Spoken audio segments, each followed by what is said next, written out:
El cristianismo levanta su edificio espiritual sobre una amplia estructura doctrinal con base a la persona de Jesús. ¿Qué sucedería si lo que sabemos de Jesús pueda estar fundamentado en errores? Pues todo el edificio estaría sustentado sobre un fundamento con grietas. Quédate en libertad gloriosa. Hoy analizaremos el texto bíblico que promueve el fundamento cristiano y a mí, personalmente, fue uno de los motivos que me hizo dudar de la veracidad del cristianismo como camino espiritual y de Jesús como Dios o Redentor.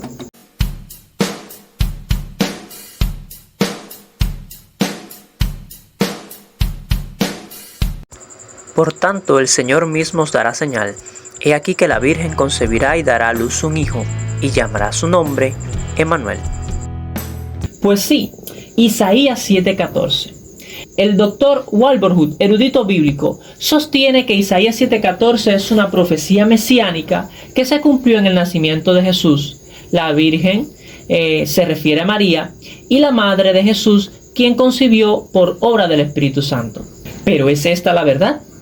Según los eruditos, la interpretación de Isaías 7:14 como una profecía mesiánica que se cumplió en el nacimiento de Jesús ha sido sostenida por varios teólogos y exégetas a lo largo de la historia.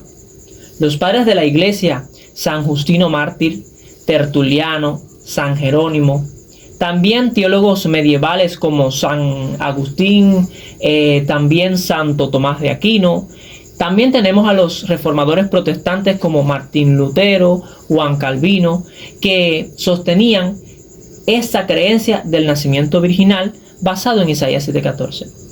El nacimiento virginal de Jesús constituye la piedra base y angular de toda la teología cristiana, ya que si Jesús no nació de una virgen, tampoco es engendrado del Espíritu Santo y mucho menos el Hijo de Dios. Por lo tanto, sería un humano normal o un profeta sobre el cual se redactaron numerosos mitos.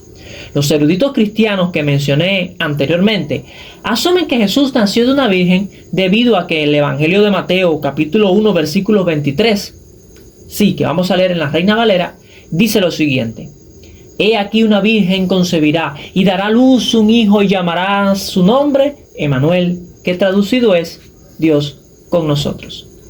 Pero si analizamos el texto bíblico, ya en el versículo 22 se anunciaba que era el cumplimiento de una profecía de las escrituras hebreas. O sea, que Mateo nos remite a las escrituras hebreas como la referencia original y la base sobre la cual basaba su afirmación del nacimiento virginal de Jesús.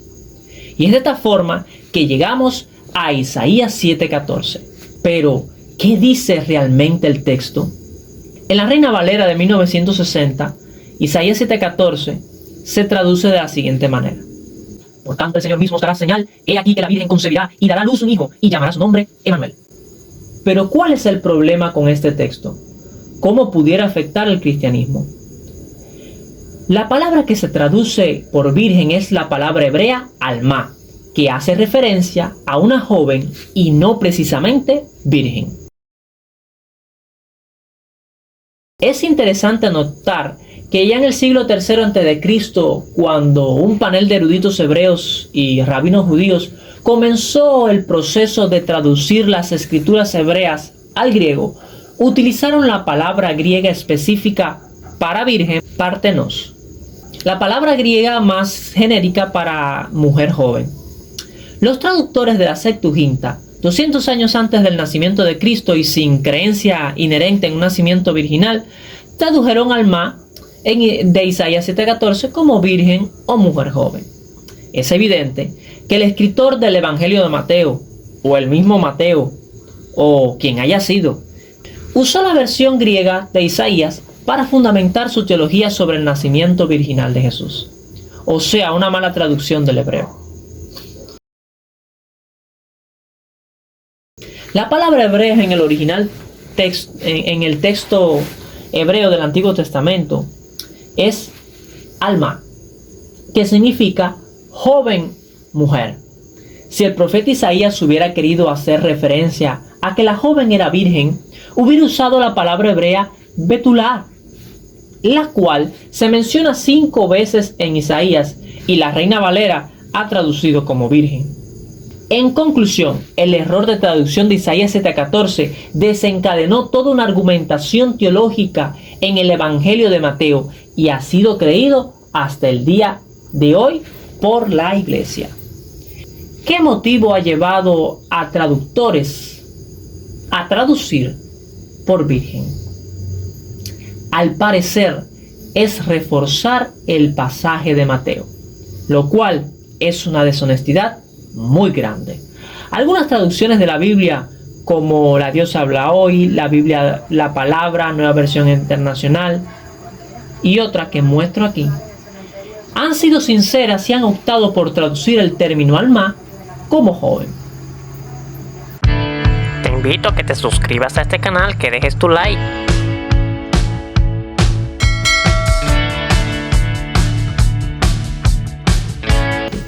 Jesús no fue llamado Emanuel. María le puso Jesús. Si al menos le hubiera puesto Emanuel o Jesús Emanuel, hubiera cumplido en parte esa profecía. Un detalle importante es que le adjudican al Espíritu Santo una actividad que él no hace. Por lo menos en todo el Tanaj o escrituras hebreas no hay un solo ejemplo de ese espíritu embarazando a vírgenes. La idea del Dios que se hace hombre es paganismo. Ninguna profecía mesiánica que está en las escrituras hebreas hace referencia a que el Mesías sería Dios encarnado. Isaías 7:14 no constituye desde la cultura judía un pasaje mesiánico. La interpretación judía tradicional de Isaías 7:14 difiere de la interpretación cristiana, que lo ve como una profecía mesiánica. Los judíos ven como una deshonestidad tomar el pasaje de Isaías 7:14 y aplicarla a Jesucristo. ¿Sabes por qué? Pues porque no usan todo el contexto.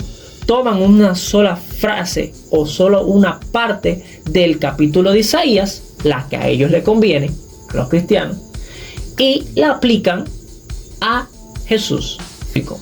Los judíos entienden que la profecía se refiere a un evento contemporáneo a la época del rey Acaz y al profeta Isaías, no a un evento futuro. El contexto del capítulo 7 lo demuestra. El significado de alma, como hablábamos, que es la palabra hebrea alma, se interpreta como joven mujer, no necesariamente virgen. Los intérpretes judíos ven el cumplimiento de esta profecía en un evento histórico de la época de Isaías, no en el nacimiento de Jesús, siglos después. Imagine que todo lo que usted cree se fundamenta en un error de traducción e interpretación grave, o sea, una deshonestidad total. Si el fundamento tiene problemas, es muy probable que el edificio no sea consistente. Isaías 7:14 se ha convertido en el versículo que, si es entendido en su contexto e interpretaciones reales, abre la puerta a comenzar a dudar de la veracidad del cristianismo.